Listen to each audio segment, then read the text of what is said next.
Friends, GSS education में आप सभी का स्वागत है। जैसा कि हमने पिछले वीडियो में क्लास 9th का साइंस मीन्स अध्याय 5th पार्ट ए देखा था, इस वीडियो में हम उसी चैप्टर का पार्ट बी देखेंगे।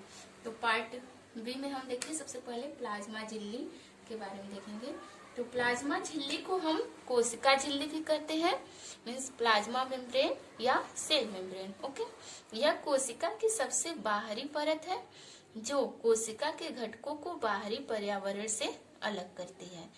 कोशिका के घटक क्या हो गया, जैसे कोशिका द्रव्य हो गया, केंद्रक हो गया। ओके, प्लाज्मा झिल्ली कुछ पदार्थों को अंदर अथवा बाहर आने जाने देती है तथा यह अन्य पदार्थों की गति को भी रोकती है, इसलिए इसे वर्णात्मक पारगम्य झिल्ली कहते हैं। ओके, प्लाज्मा झिल्ली जो होती है कुछ पदार्थों को अंदर तथा बाहर भी आने जाने देती है तथा अन्य पदार्थों की गति को रोकती भी है, इसलिए इसे हम वर्णात्मक पारगम्य झिल्ली कहते हैं। कोशिका झिल्ली का निर्माण 3 परतों से मिलकर होता है। बाहरी एवं भीतरी परतें प्रोटीन द्वारा तथा मध्य वाली परत लिपिड या वसा द्वारा होता है। हम कह सकते हैं कि कोशिका जो है प्रोटीन तथा लिपिड का बना होता है। ओके, यह कोशिका की आकृति का निर्माण करती है एवं जीव द्रव्य की रक्षा करती है। ओके, नोट कर लीजिए। अब देखिए विसरण किसे कहते हैं। विसरण वह क्रियाविधि जिसमें विलेय के अणु या कण विलयन में जाकर सभी भागों की सांद्रता को समान कर देता है, विसरण कहलाता है। ओके, जिसमें विलेय के अणु या कण विलयन में जाकर सभी भागों की सांद्रता को समान कर देता है, उसी को हम क्या कहते हैं, विसरण मीन्स डिफ्यूजन कहते हैं। तो यहाँ पे देखिए विलयन और सांद्रता इसमें वर्ड में आया है। तो यहाँ पे विलयन किसे कहते हैं, 2 या 2 से अधिक पदार्थों के समांगी मिश्रण को विलयन कहा जाता है। तो समांगी मिश्रण क्या होता है, ऐसा मिश्रण जिनके अवयवों को देखा नहीं जा सकता। जैसे कि नमक जब पानी में घोल देते हैं तो क्या नमक हमें दिखता है, नहीं दिखता है। तो ऐसे मिश्रण को हम समांगी मिश्रण कहते हैं, जिनके अवयवों को देखा नहीं जा सकता। ओके, विलयन में एक पदार्थ विलेय सैल्यूट और दूसरा पदार्थ विलायक होता है। ओके, तो विलेय क्या होता है, विलेय जो होता है जिसकी मात्रा कम होती है, विलयन में जिसकी मात्रा कम होती है उसे विलेय कहते हैं और जिसकी मात्रा अधिक होती है उसे क्या कहते हैं, विलायक कहते हैं। जैसे कि हम नमक को या चीनी को पानी में घोलते हैं तो नमक की मात्रा या चीनी की मात्रा जो होती है कम होती है, तो वो क्या हो गया, सैल्यूट हो गया, और पानी की मात्रा ज्यादा होती है तो वो क्या हो गया, सॉल्वेंट हो गया, मीन्स विलायक हो गया। ओके, देखिए सॉल्यूशन इज इक्वल टू क्या होता है, सैल्यूट प्लस सॉल्वेंट मिलकर क्या बनाते हैं, सॉल्यूशन। तो एग्जांपल के लिए देखिए नमक और पानी का घोल होता है, तो नमक यहाँ पे क्या हो गया, विलेय हो गया, और पानी यहाँ पे क्या हो गया, विलायक हो गया।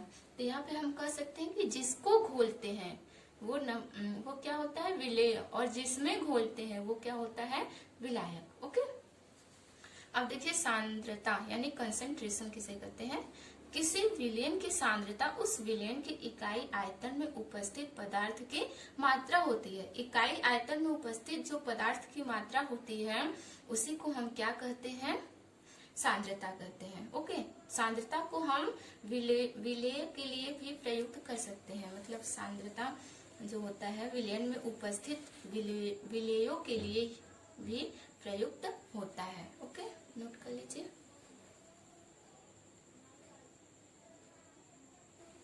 अब देखिए परासरण मीन्स ऑस्मोसिस किसे कहते हैं, विलायक का कम सांद्रता के विलयन से अधिक सांद्रता के विलयन की ओर अर्ध पारगम्य झिल्ली से होकर स्वतः प्रवाह करते हैं, परासरण कहलाता है।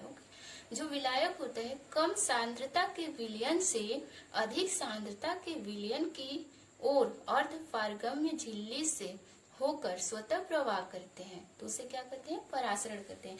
यानी कम सांद्रता के विलयन से अधिक सांद्रता की ओर प्रवाह करते हैं, किसके द्वारा, अर्ध पारगम्य झिल्ली के द्वारा। तो अब देखिए यहाँ पे अर्ध पारगम्य झिल्ली यानी सेमी परमिएबल मेम्ब्रेन क्या होता है, तो यह एक प्रकार की जैविक झिल्ली है जो कुछ अणुओं या आयनों को अपने से होकर पार होने नहीं देती है जबकि अन्य को नहीं। मतलब कि कुछ अणुओं या आयनों को पार होने देती है और अन्य को नहीं भी होने देती है। तो इसी को हम क्या कहते हैं, अर्धपारगम्य झिल्ली। यह एक प्रकार की जैविक झिल्ली है। ओके, अब देखिए परासरण तथा विसरण में अंतर, difference between osmosis and diffusion. Okay, पहला देखिए परासरण में कणों का प्रवाह केवल एक ही दिशा में होता है, अर्थात केवल विलायक के कण गति करते हैं, जबकि विसरण में विलायक और विलेय दोनों कण विपरीत दिशाओं में गति करते हैं। परासरण में क्या होता है, केवल जो कणों का प्रवाह होता है केवल एक ही दिशा में होता है। ओके, तो यहाँ पे केवल विलायक के कण ही गति करते हैं, जबकि विसरण में क्या होते हैं, विलायक और विलेय दोनों के कण जो होते हैं विपरीत दिशा में गति करते हैं। ओके, परासरण। अब दूसरा देखिए, परासरण में अर्धपारगम्य झिल्ली का होना आवश्यक है, जबकि विसरण में किसी भी प्रकार की झिल्ली की आवश्यकता नहीं होती है। परासरण में अर्धपारगम्य झिल्ली यानी सेमी परमिएबल मेम्ब्रेन का होना जरूरी है, लेकिन विसरण में जरूरी नहीं है। ओके, इसकी मतलब अर्धपारगम्य झिल्ली की आवश्यकता नहीं होती है। ओके, नोट कर लीजिए। हो गया। अब देखिए थर्ड डिफरेंस क्या है, परासरण में विलायक के कण कम सांद्रता वाले विलयन से अधिक सांद्रता वाले विलयन की ओर प्रवाहित होते हैं, जबकि विसरण में कणों का प्रवाह अधिक सांद्रता से कम सांद्रता की ओर होता है। परासरण में क्या होता है, जो विलायक के कण होते हैं कम सांद्रता वाले विलयन से अधिक सांद्रता वाले विलयन की ओर प्रवाहित होते हैं। ओके, जबकि विसरण में क्या होता है, कणों का प्रवाह जो होता है अधिक सांद्रता से कम सांद्रता की ओर होता है, जस्ट अपोजिट होता है। ओके, अब देखिए परासरण दाब यानी ऑस्मोसिस प्रेशर किसे कहते हैं, जब दो भिन्न सांद्रता वाले विलयनों के मध्य अर्धपारगम्य झिल्ली लगाई जाए तो विलायक के कण अणु कम सांद्रता वाले विलयन से अधिक सांद्रता वाले विलयन की तरफ गति करते हैं। विलायक के अणुओं की इस गति को रोकने के लिए आरोपित आवश्यक दाब के मान को परासरण दाब कहते हैं। ओके, यहाँ पे देखिए परासरण में पहले हम जान चुके हैं कि परासरण में क्या होता है, कम सांद्रता वाले विलयन से अधिक सांद्रता वाले विलयन की ओर प्रवाहित होते हैं। जो विलायक के कण होते हैं कम सांद्रता वाले विलयन से अधिक सांद्रता वाले विलयन की ओर प्रवाहित होते हैं, तो उसमें जो कण प्रवाहित होते हैं, जो अणु गति करते हैं, प्रवाहित होते हैं यानी गति करते हैं, तो उसी गति को रोकने के लिए एक आरोपित आवश्यक दाब लगाया जाता है, और उसी आवश्यक दाब के मान को ही हम क्या कहते हैं, परासरण दाब कहते हैं। ओके, तो इसी परासरण दाब के आधार पर विलयन को 3 भागों में डिवाइड किया गया है। 3 प्रकार के विलयन होते हैं।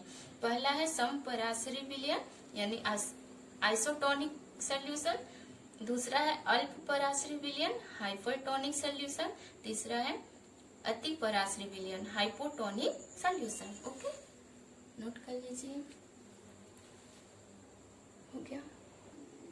तो पहला देखिए क्या है, समपरासरी विलयन यानी आइसोटोनिक सॉल्यूशन। ओके, जब दोनों विलयनों की सांद्रता का मान समान हो तो दोनों विलयन के लिए दाब का मान भी बराबर होगा। अतः वे विलयन जिनके लिए परासरण दाब का मान समान होता है उन्हें समपरासरी विलयन कहते हैं।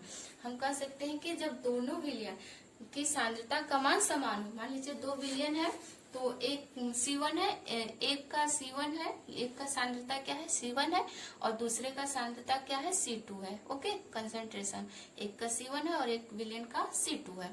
तो जब हम क्या करते हैं तो दोनों का जो सांद्रता होता है C1 = C2 होता है, और यहाँ पे जो परासरण दाब भी होता है दोनों का समान होता है, ये समपरासरी विलयन होता है। तो इसी कारण जब हम किसी भी कोशिका को तनु विलयन में माध्यम में डालते हैं, तनु विलयन वाले माध्यम में डालते हैं, तो यहाँ पे तनु विलयन क्या होता है, तनु विलयन से कहते हैं जिसमें कि शक्कर या नमक की मात्रा कम होती है और पानी की मात्रा ज्यादा होता है, उसे हम तनु विलयन कहते हैं। तो उसी विलयन में जब हम किसी कोशिका को डालते हैं तो समपरासरी विलयन में क्या होता है, जल परासरण द्वारा क्या होता है, कोशिका झिल्ली के दोनों ओर आता जाता है, लेकिन जल की जो मात्रा अंदर गई उतनी ही बाहर आ जाती है। मतलब जल की जो मात्रा जितनी अंदर जाती है उतनी बाहर भी आती है।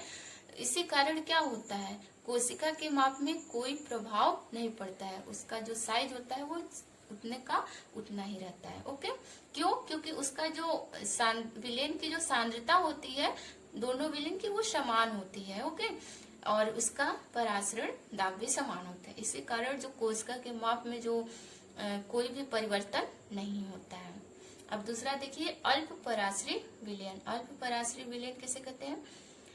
हाइपरटोनिक सॉल्यूशन मीन्स किसे कहते हैं? जिस विलयन का परासरण दाब का मान अपेक्षाकृत कम होता है उस विलयन को अल्प पराश्रयी विलयन कहते हैं। मतलब कि परासरण दाब मान जो होता है कम होता है उस विलयन को क्या कहते हैं? पराश्रयी, अल्प पराश्रयी विलयन कहते हैं। तो देखिए, अल्प पराश्रयी विलयन में क्या होता है, इसमें जो होता है कोशिका जो होता है, अगर हम रखे हैं तो जल में रखे हैं तनु विलयन में, तो जल परासरण विधि द्वारा कोशिका के अंदर चला जाता है।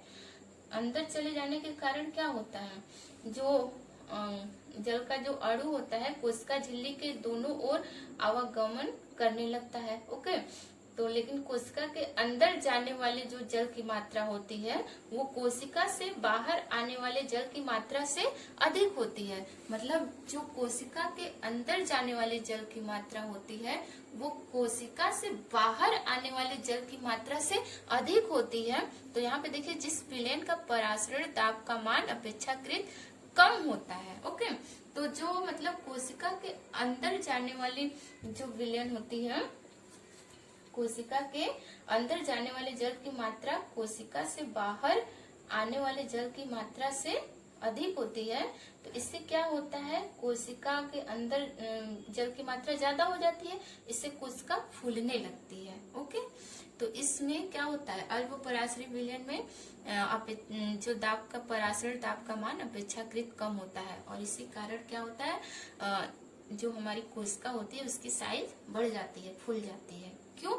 क्योंकि कोशिका के अंदर जो जाने वाले जल की मात्रा होती है वो अधिक होती है और कोशिका से बाहर जाने वाले जल की मात्रा जो होती है वो कम होती है। इसी कारण अंदर जाने की मात्रा अधिक हुई और बाहर जाने की मात्रा कम हुई, तो अंदर जल की मात्रा अधिक हो जाता है कोशिका के अंदर। इसी कारण कोशिका की जो साइज होती है वो बढ़ जाती है, यानी कोशिका फूलने लगती है। ओके, अब देखिए तीसरा, अति पराश्रयी विलयन यानी हाइपोटोनिक सॉल्यूशन क्या होता है? जिस विलयन का परासरण दाब का मान अपेक्षाकृत अधिक होता है तो ऐसे विलयन को अति पराश्रयी विलयन कहते हैं। यानी इसमें क्या होता है, परासरण दाब का मान क्या होता है, अधिक होता है।